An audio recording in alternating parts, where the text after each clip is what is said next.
Hey, thanks for watching. This is Al, and you know what I say? Springtime is Porsche time. Here is my beloved 997 Turbo. It's part of the family, and I look forward to every spring and summer when I can drive it a lot and enjoy. It's just a beautiful machine. It makes me happy every time I drive it. And this video, I'm going to talk to you about seating comfort. I'm really torn between a lot of choices in the upcoming 991 Turbo that I'm looking into, and this is the seat that it basically comes with. The 90% of the choices are the 18-way sports seat, and it has a very firm bolster that really is very tight for my fat ass, but it holds you really firmly in place for aggressive driving. It's a great seat.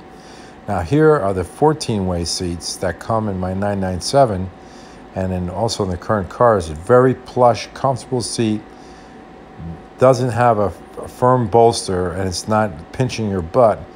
But if you drive aggressively, you're going to flip around in the seat, your back, and it can tweak your back. It's happened to me a couple of times because my car does move very violently sometimes. So super comfortable seat, not so great for aggressive driving. Now the third choice you have coming up is going to be the 4-way Sport Plus seat. Now this car has great bolsters, and it's really firm and holds you in position. It's super comfortable, but the bottom seating position does not angle at all. It's fixed angle, so I think that would be super uncomfortable for a long trip. You can't move the angle. You move it back and forth and up and down, but you can't change the angle on it. So I don't think that'd be a good choice for a daily drive or a long trip. So I go with the 18-way power seats. That's my choice. So I'm over here at Porsche of Fairfield. I was just taking a ride up to court in Norwich to help somebody out. And I decided to stop by here and check out the fine cars. Norwich? I went to Norwich Court, yeah. So here's the question. You were in Norwich, yeah, and you didn't go to the casino? No. You know what? My clients get into trouble at the casino, and then I help them out, and then I get out of there as quickly as possible. I don't want to, I'm looking for trouble, man. The only trouble I want is when my car breaks. So I stopped by here to look at this 2015 Turbo that I was thinking about buying from these guys possibly, but unfortunately the car has the same problem with the stone chips that the other cars I was looking at. And you know, it's just a common problem, man. Like, dude, when are you guys gonna get it? Like, put a bra in the car. So anyway, so I was here and I saw this car. This is like my dream car that I would love to get. This is this is it, man. This is my dream car. GT2 997. Perfect condition, fully wrapped. This guy's smart. He's protecting his investment. If you're a fan of Jay Leno's Garage, you could check this out on Jay Leno's Garage. He did a nice story about this car, man. This is a beautiful machine, man. You don't see these every day. I don't know if I would go for the red. What do you think, man? If you had this car, you want it in silver or red? I would want it in silver, right? I'd want it in silver, but it looks damn good in red. It looks hot in red, right? But I would want it in silver, and you know what? I would be crazy enough to maybe want to take the wing off of it. Just make it look like a regular 997. Nobody know what you have. It's kind of like this car. They kind of blended into my next car, right? So that's what this car is, the GT3 Touring. This is actually my favorite Porsche, but you can't buy one, so if you're gonna buy one, it's gonna be like way over sticker price. So this car is sold. I don't want to even touch it, but the sticker price on this car is $204,000. And if you want to buy it, you have to pay over sticker price. Beautiful Porsche, man. A lot of nice Porsche here. By the way, just before we leave, let's check out this brand new Turbo. It's a 2018, I believe. Turbo S. With the yellow dials. If you've been, if your car's been sitting around all winter and just been taken out like a little bit here and there over the winter, like I've been, you want to, that's the VP 109. It's like basically clear. You can hardly see it. You want to put some of this unleaded MS 109 racing fuel in there.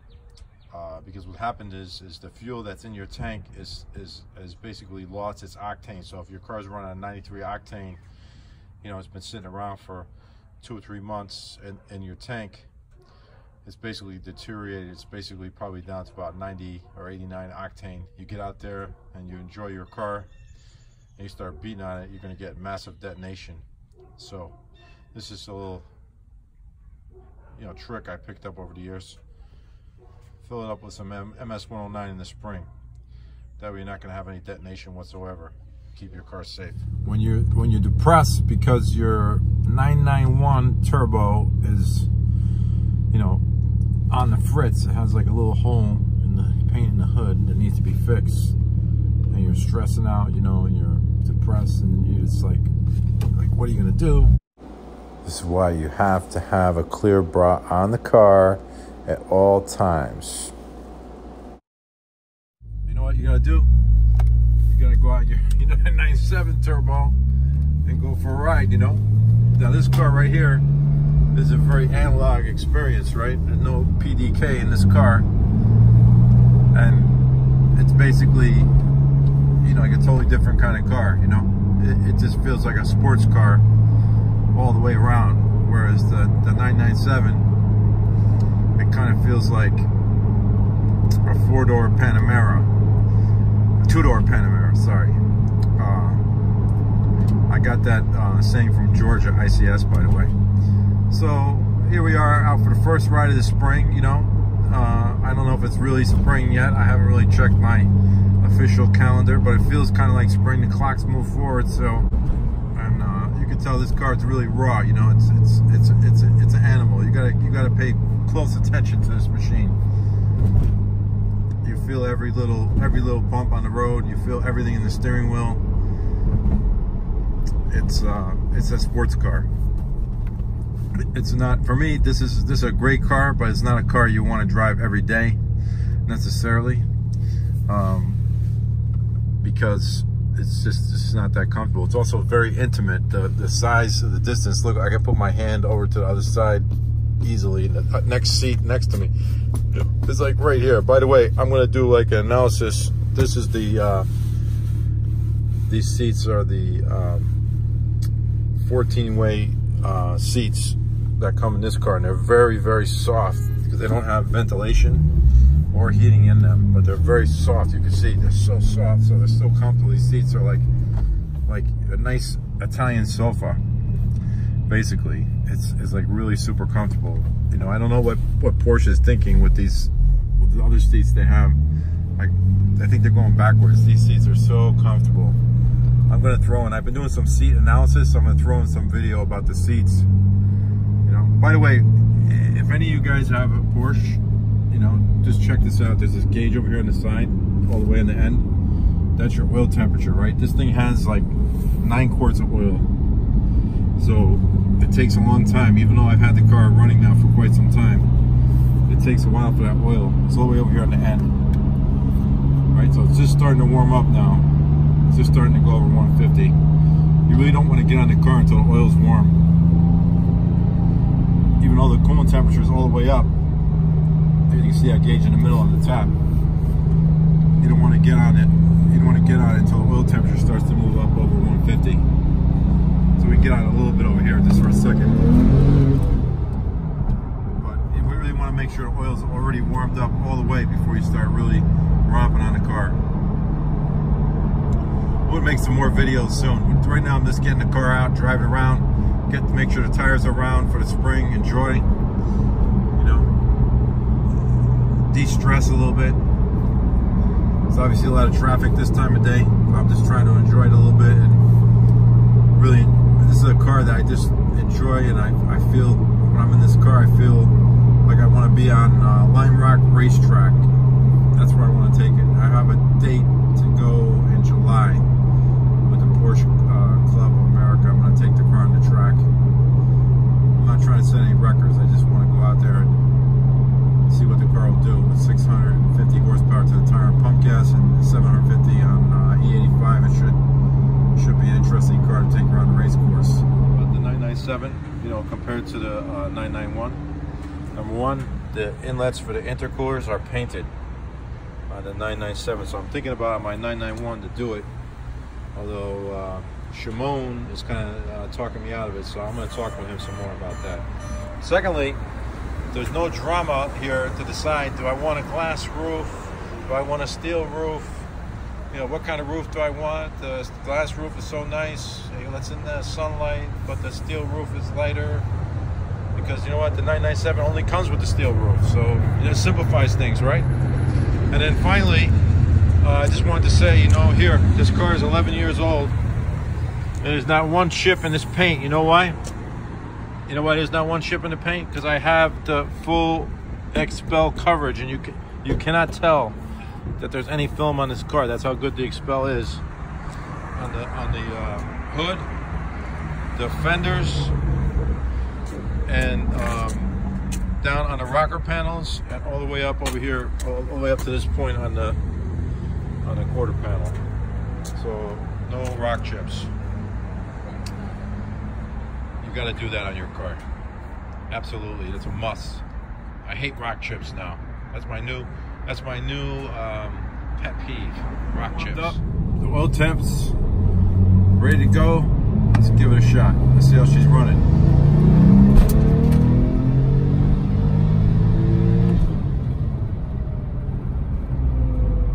Oh, this is moving, man. It's running smooth. No, you can tell the Euro pipe sounds good. It's a very nice sounding exhaust. A little sporty inside the car. It gets that air cleaner sound out, but nothing crazy, you know. That's my pump gas map. I got an E85 map that adds another 100 horsepower to the top of this, but it's pretty quick. Not too many cars on the road will keep up with it. That's my by design stage 4 setup. Basically AMS intercoolers,